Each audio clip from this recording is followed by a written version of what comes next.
المكتب التعاوني للدعوة والإرشاد وتوعية الجاليات بمحافظة بدر.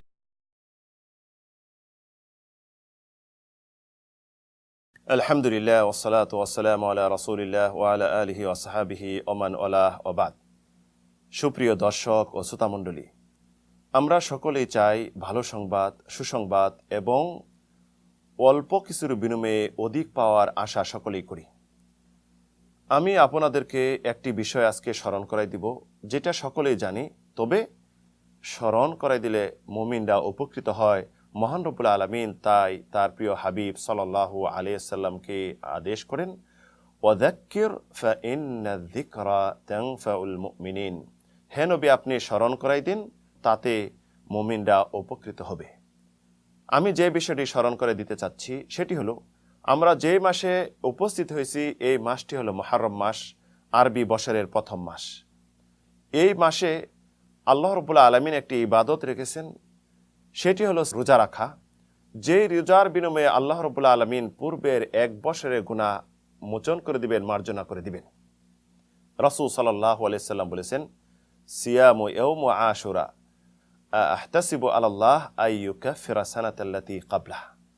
যে মুহররমের 10 তারিখের রোজা, এই বিষয়ে আমি আল্লাহর কাছে আশাবাদী যে আল্লাহ রাব্বুল আলামিন পূর্বের এক বছরের গুনাহ ক্ষমা করে দিবেন। হাদিস ইমাম মুসলিম বর্ণনা করেছেন। রাসূল সাল্লাল্লাহু আলাইহি ওয়াসাল্লাম বলেছেন, আফদালুস সিয়ামি বাদা রমাদান শাহরুল্লাহিল আল মুহররম।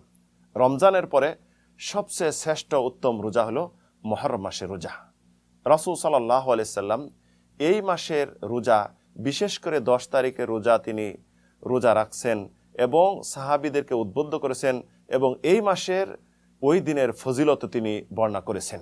আব্দুল্লাহ ইবনে আব্বাস থেকে বর্ণিত যে হাদিসটি ইমাম বুখারী বর্ণনা করেছেন, তিনি বলেন, মা রাআইতুন নাবিয়্যা সাল্লাল্লাহু আলাইহি সাল্লাম ইয়াতাহাররা মিন সিয়ামি ইয়াউমিন ওয়া ফাদ্দালাহু আলা গায়রিহি ইল্লা হাদাল ইয়াউম, ইয়ানি ইয়াউম আশুরা।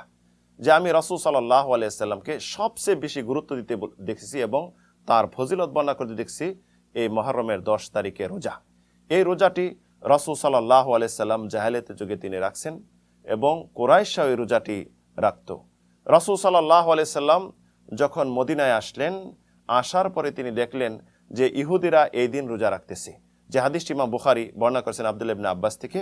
আব্দুল্লাহ ইবনে আব্বাস বলেন, কাদিমান নবী সাল্লাল্লাহু আলাইহি ওয়াসাল্লাম মদিনাতা ফারা আল ইয়াহুদা তাসুমু ইয়াউমা আশুরা ফাকালা মা হাদা ক্বালা হাদা ইয়াউমুন সালিহুন ইয়াউমুন নাজ্জাল্লাহু বানি ইসরাঈলা মিন আদুওয়িহিম ফাসামাহু মূসা ফাকাল আনা আহাক্কু বিমূসা মিনকুম ফাসামাহু ওয়া আমারা বিসিয়ামিহি।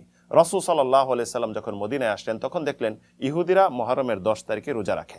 রাসূল জিজ্ঞাসা করলেন যে এটা কি? তখন ইহুদিরা বলল, এটা একটি উত্তম দিন, যেই দিনে আল্লাহ রাব্বুল আলামিন বনি ইসরাইলকে তাদের দুশমন থেকে রক্ষা করেছিলেন তথা ফেরাউন থেকে রক্ষা করেছিলেন এবং ফেরাউনকে ধ্বংস করেছিলেন। তাই মূসা আলাইহিস সালাম আল্লাহর শুকরিয়া স্বরূপ রোজা রাখতেন।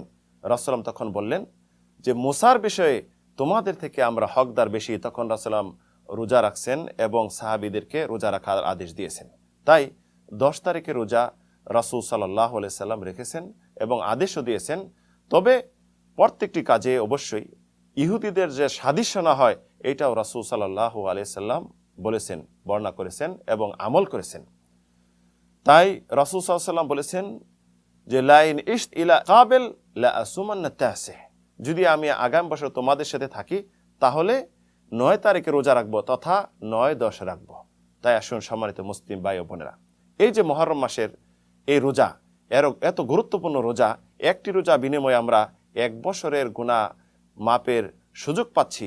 এই রোজাটি আমরা কিভাবে রাখব? সবচেয়ে উত্তম হলো 3টি রোজা রাখা, 9, 10, 11 মুহররম। আর তা না হলে দ্বিতীয় স্তরে যদি আমরা উল্লেখ করি 9, 10 অথবা 10, 11, অর্থাৎ 10-এর সাথে 9 মিলানো অথবা 11 মিলানো। তাও যদি কারোর পক্ষে সম্ভব না হয়, শুধু মুহররমের 10 তারিখে রোজা রাখবেন। এই রোজার বিনিময়ে আল্লাহ রাব্বুল আলামিন আপনার আমার এক বছরের গুনাহ ক্ষমা করে দিবেন। তাই আসুন আর বসে নয়, সামান্য কয়েক ঘন্টার বিনিময়ে আমরা মহান সওয়াব অর্জন করি, এক বছরের গুনাহ থেকে আমরা ফ্রেশ হয়ে নতুন জীবন যাপন করি।